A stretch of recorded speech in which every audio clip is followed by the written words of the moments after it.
Hey guys, welcome to Nerdarchy 4 Nerds by Nerds. I'm Ted, and today I'm hanging out with Nerdarchy Dave. And we got a GM 911. Can this player solo the game by himself?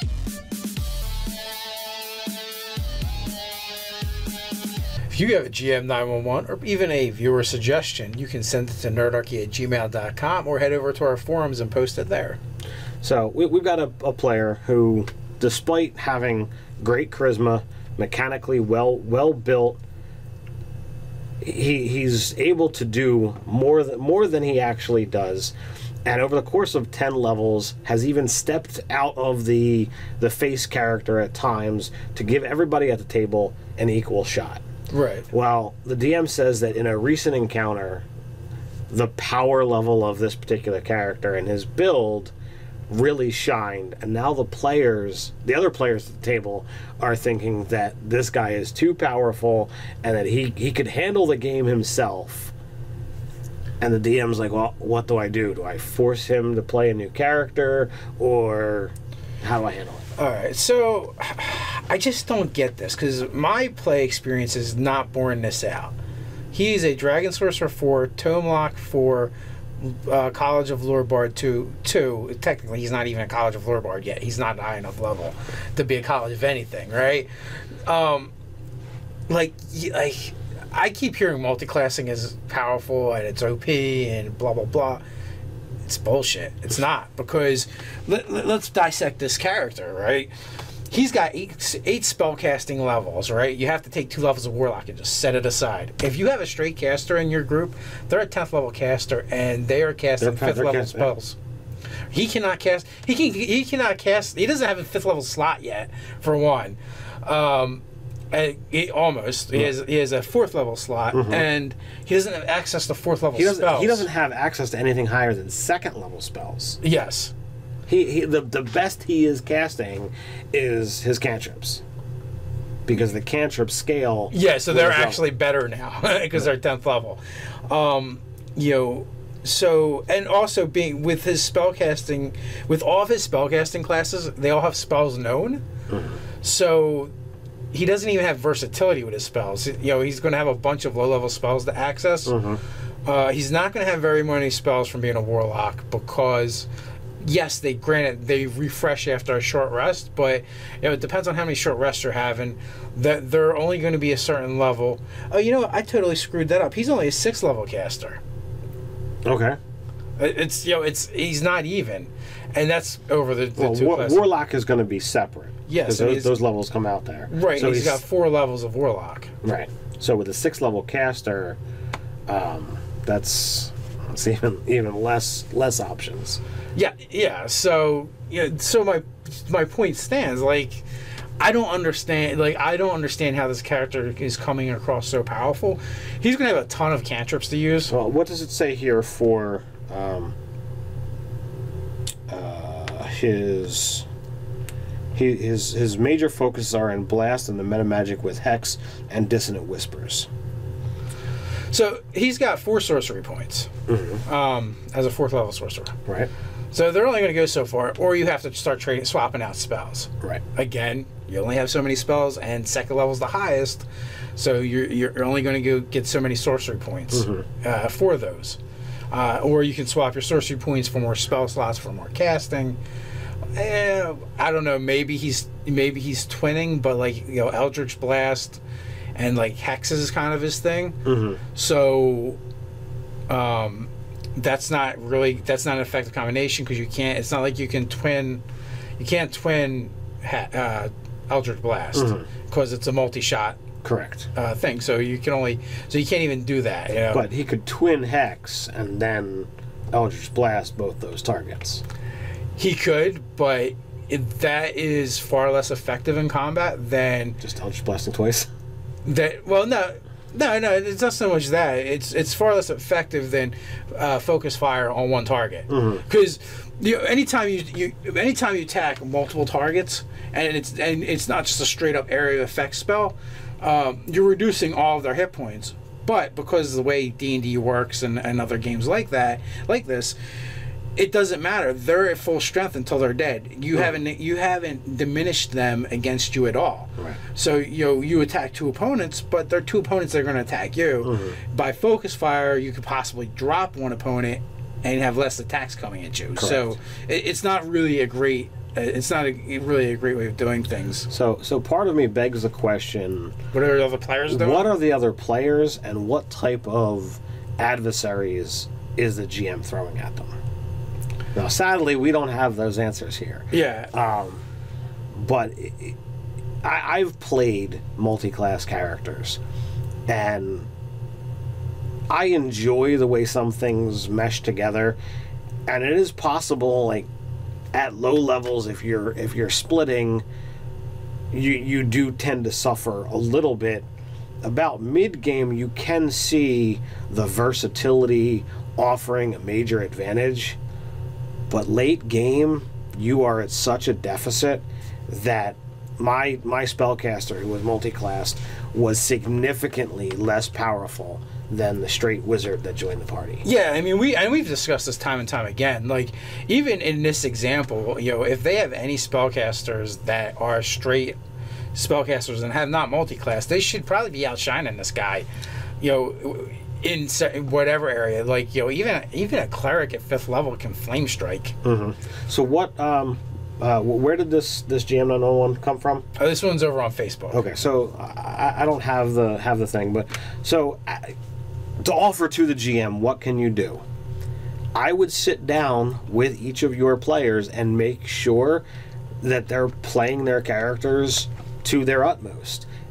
Possibly have this guy who's mechanically built, in their opinion, a superior character, say, well, let me help you, let me coach you. This guy is clearly a veteran player. Yeah, he even says that his players are newer and this guy's a veteran. Yeah. So that should be happening anyway. It's really important that in this hobby that those with experience lift up the other players, not just be like, okay, well, I made this awesome dude, I'm not going to show you how, I'm not going to tell you how I'm awesome. Look at your options. I'm certain that at 10th level, that fightery character is able to do a lot of things. If he's a champion, he's got the ability to get those crits more often. If he's a battle master, he's got the ability to pull off these awesome maneuvers and help him make choices. Okay, well, this is the type of weapon. I believe a champion too at 10th level, you've picked up your second fighting style as well. So like here's the thing, like one. I'm sorry to derail your train of thought, but one, it's already been stated, this guy has basically pulled back his character to not hog the spotlight and not outshine the other players. It was necessary in a couple spots, so he stepped up his game. Right. 2, the players kind of want him to stop playing this character, right? Which is unfair to the person who's playing, especially when he's been pretty much behaving, right? Right.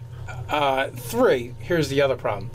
That's great. He comes to the table with another character, a 10th level character. That's not multi-class. That's single class. He is probably going to play the fuck out of the rest of that group anyway. And he could probably dial it up and be even more effective if he chose to. So that's not even a solution. It doesn't fix the real problem. The real problem is, like Ted says, sit down with your players. Maybe this guy would be willing to help. It sounds like he's a team player, and he would be.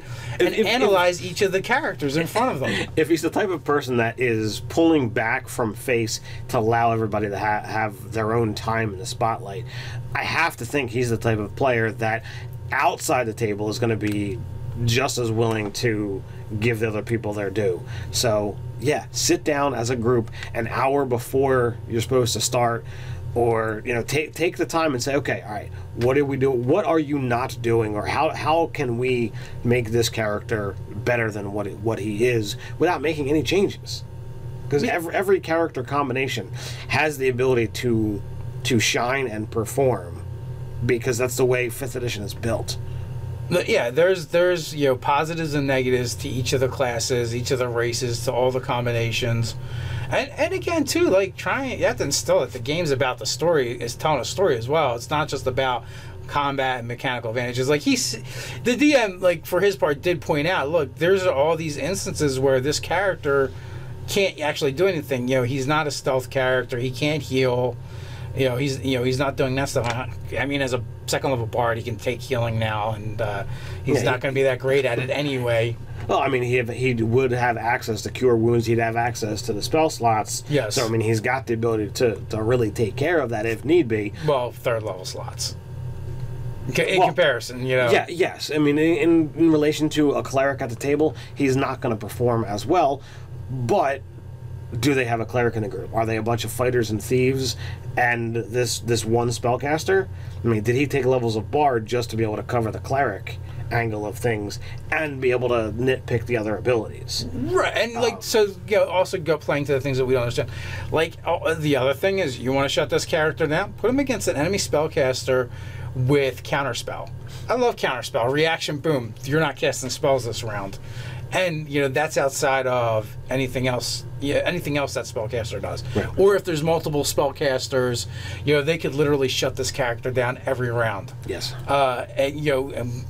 And he would have to find another option.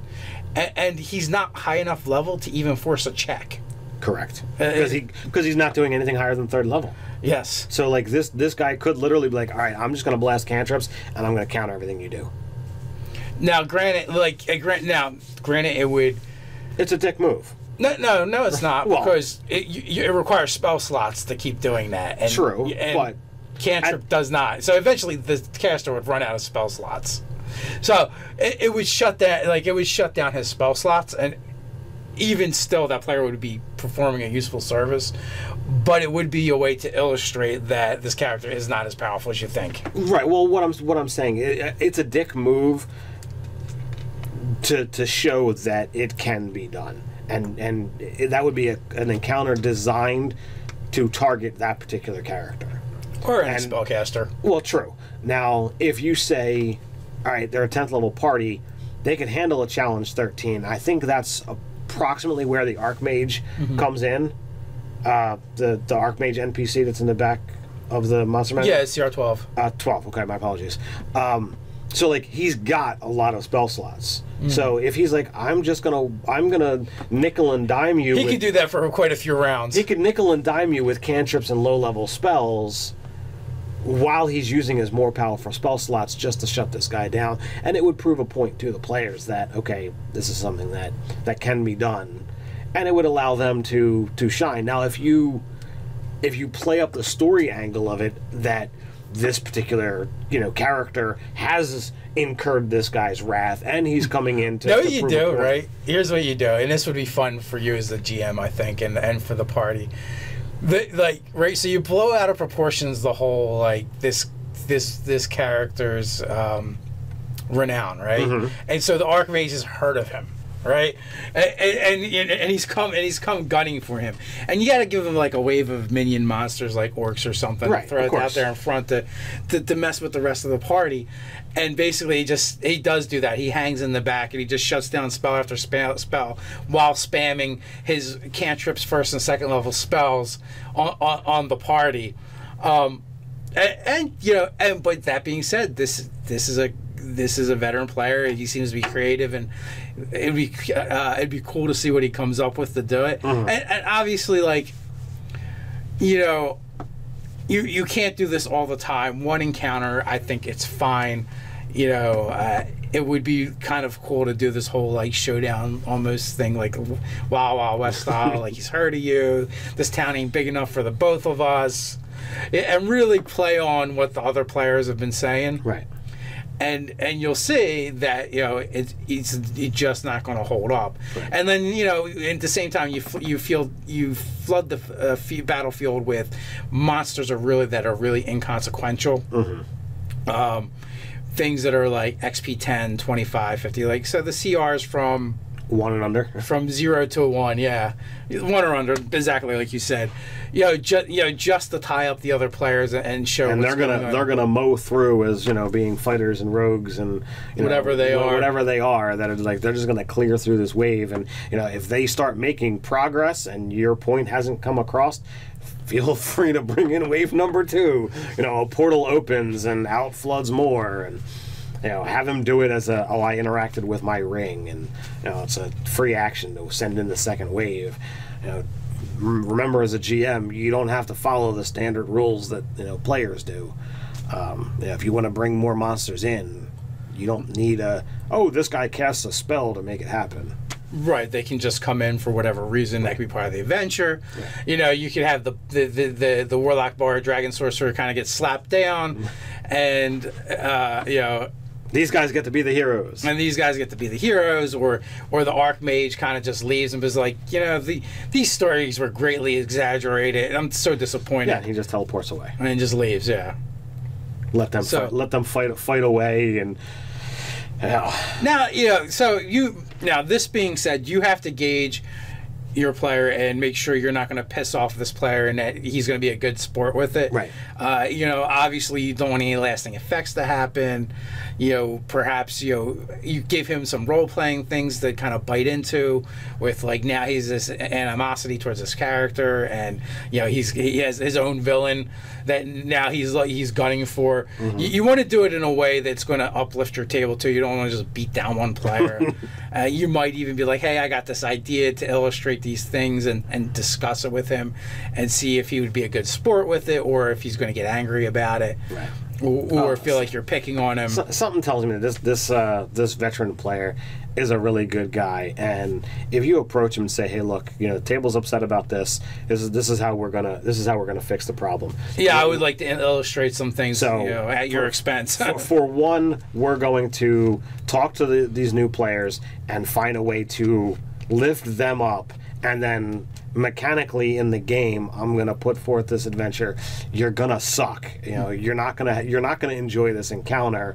It'll give you a chance to repartee with them. You can use your bardic inspiration on your fellow players so that they perform better in mowing through the people, while your spells just kind of do nothing. You get fizzled, yeah. And I wouldn't give out all the details because, for one, you want some of it to be a surprise, and two, the player may come up with some interesting things that that you didn't think of, and I would allow for that as well. True.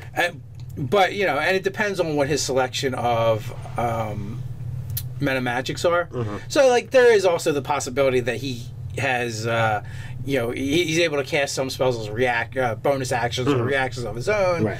So that in this instance, he will get stuff off, but let's face it, he's not doing anything higher than a 3rd level spell. Right. So what's he really going to do to the Archmage anyway, who has spell resistance? Right. So he's still, no matter what, he would be kind of limited. Right. And guys, I do not recommend doing this in your games. This is a one-off thing. It is kind of a dick move, and that's why we're kind of like, well, maybe you should talk to the guy. I'm not even sure that this is a route to go, route that should be traveled down. Dave is only for stomping on the knockdown players' faces when it's player in his own game. He doesn't recommend that to you guys. Right, yeah. So hey, listen, we all laughed. It was good. Well, Ted didn't laugh. Everybody else laughed. So again, this is one solution, maybe not the best one, but the other ones are solid. Having to sit down, talk to the players, elevate their characters, let them see how the things that they've already chosen work well together, and what they can do to be more effective with the characters they've already created. Because the system is clearly set up that a single class character is more powerful than multi-classed. Yeah, that's our experience. More options as a multi-class, sure, but they're not more powerful options. Right. So there's very few things that you can do that's going to be more powerful. One of the few things is action surge combined with spellcasting. But again, you're going to do it once and then it's done. Right. Right. It's not something you're doing over and over again. So what do you guys think? Do you have any feedback that we've missed out? Do you want to weigh in on any of our ideas? Put them in the comments below. While you're at it, don't forget to like, share, and subscribe. As always, down in the description, you can find the original post. And while you're down there, I don't know what I was going to say. But anyway, check us out on Facebook. So until next time, stay nerdy.